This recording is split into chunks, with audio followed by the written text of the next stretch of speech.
저는 사회에서 하는 사업 있잖아요. 돈 벌기 위해서 사는 사업도 연불과 좀 비슷한 점이 많다고 생각합니다.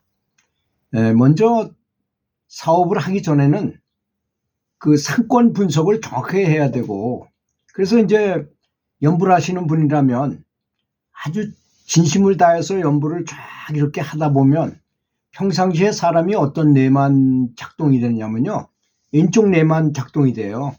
뭐 계산하고 분석하고 시비장단하고 하는 그런 머리로 살거든요. 근데 연불을 딱 시작해서 연불을 하게 되면 아무 마음 뭐 처음에만 발언하고 그다음엔 다 잊어버리고 연불에만 집중해서 이렇게 부처님만 생각하고 연불을 하다 보면 자동으로 좌측뇌에서 우측뇌까지 활성화돼서 전뇌 공부가 돼요.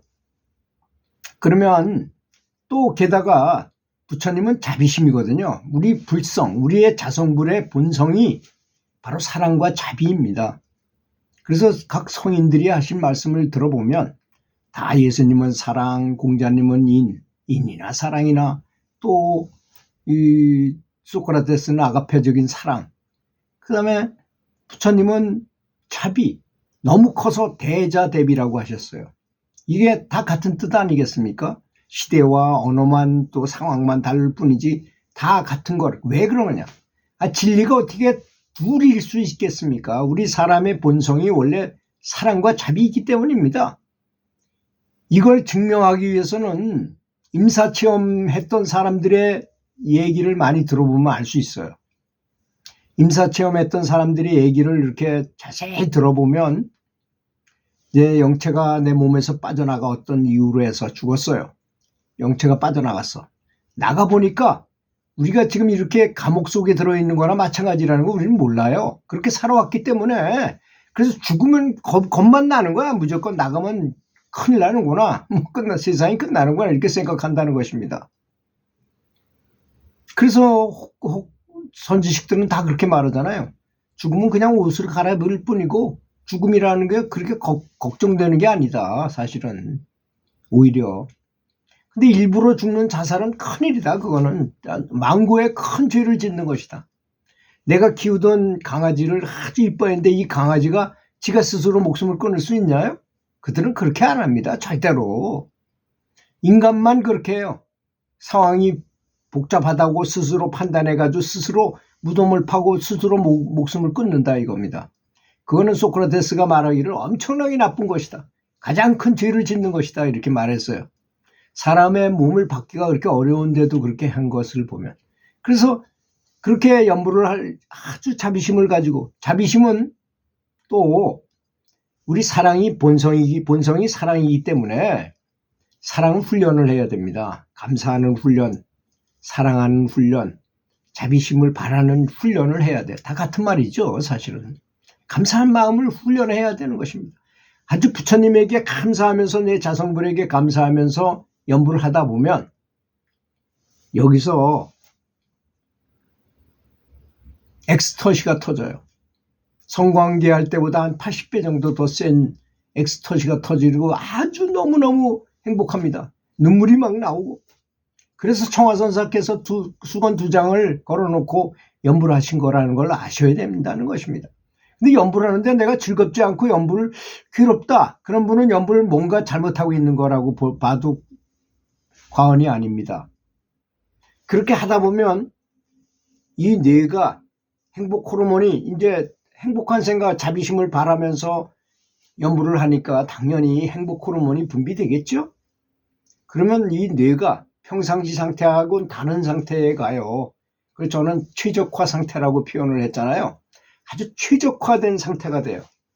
그때 뭐가 잘 떠오릅니다. 문득문득 무슨 지혜가 잘 떠올라요. 내가 하는 사업에 대해서 고민을 하는 상태에서 연불을 하게 되면 나도 모르게 생각이 나요. 이건 상권 분석이 잘못돼서 그렇다. 여러분, 제가 상권 분석에 대해서 좀 얘기할 테니까 한번 들어보세요.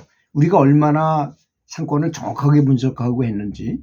첫째, 사람이 많이 드나드는 공적인 건물, 공공기관이 있다거나 시설이 있다거나 많은 사람들이 근무하는 관공서나 공공기관이 있느냐 없느냐. 내가 장사하려는데. 두 번째는 사람의 왕래가 빈번하고 접근성이 용이한가?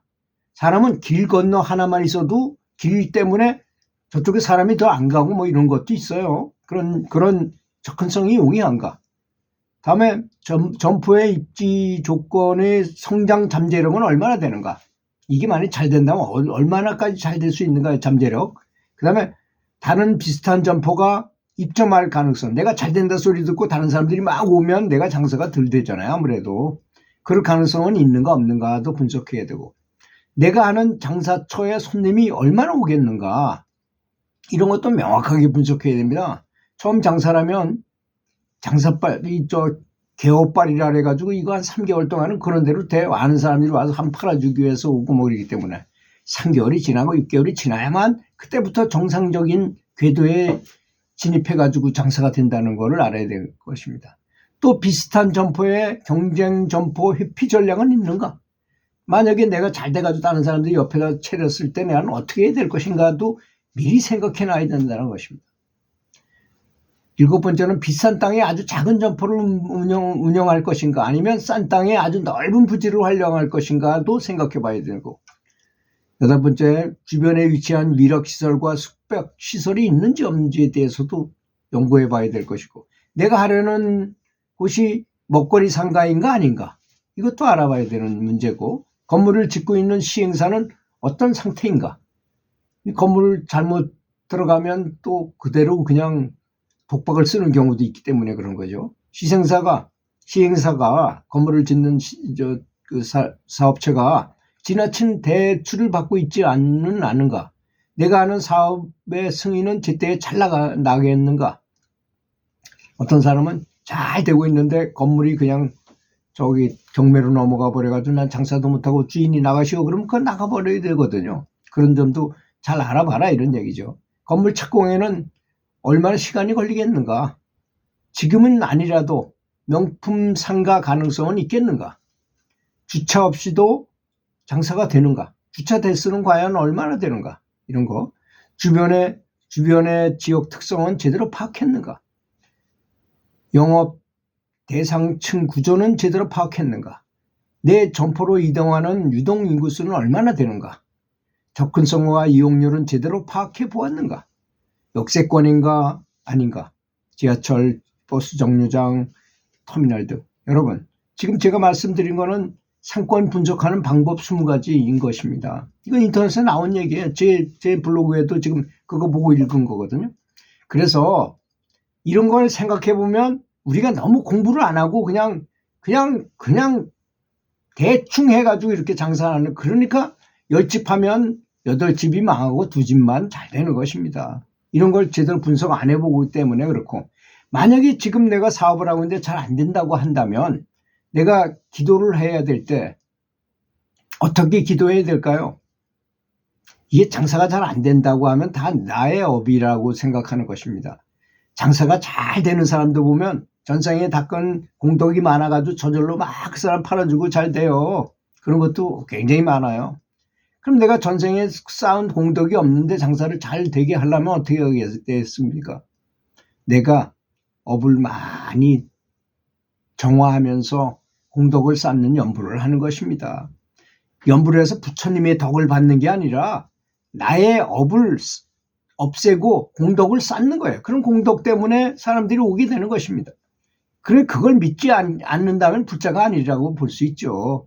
그래서 뭔가 사업이 잘 안 되고 뭔가 어려움이 있을 때는 나의 업을 정화하고 재료로 만들고 내가 지금 업이 얼마나 있는지를 모르잖아요. 얼마나 쌓여 있는지 그걸 다 지우고 공덕은 또 쌓고 업은 없애고 공덕은 올리고 그러려면 부처님의 명호를 부르는 게 제일 빠르잖아요. 우리가 알다시피 그렇게 하면서 연부를 진심으로 하게 되면 첫 번째 증상이 어떤 증상이 일어나느냐 다른 사람을 잘 대하게 돼 있어요. 부처님처럼 대합니다. 우선 아내를 그렇게 대하고 남편을 그렇게 대하고 자식을 그렇게 대하고 부모님을 그렇게 대하고 오는 손님을 정말로 부처님처럼 봐요. 그런데 장사가 안 될 수가 있습니까? 그런 마음의 자세를 가졌는데 종업원들도 그전에는 밑에 아랫사람이라고 생각하던 것을 부처님처럼 보게 된다는 것입니다. 그런 마음을 갖게 돼요. 그런 마인드를 갖게 되면 모든 사람이 그 사람을 도와주고자 하는 마음이 생기기 마련이에요. 저절로 그렇게 되는 거예요. 제가 아는 해피 게세 스님이라는 분이 있는데 달라이 라마 밑에서 수행하는 스님인데 그 수많은 스님들 중에서도 그분 옆에만 가면 너무나 행복해진대요. 해피 게세라는 별명이 있을 정도로. 그래서 그분을 그 하버드 대학에서 뇌파를 잘 연구해 보니까 이 뇌 중에 다른 사람에 비해서 굉장히 더 많은 부분이 발달되어 있더라는 것입니다. 바로 자비심이 발달되어 있는 거죠. 그분 옆에만 가면 기분이 좋은데 내가 장사를 하고 있어. 다른 사람이 잘 되길 바라는 마음으로 기도를 하는 사람이야.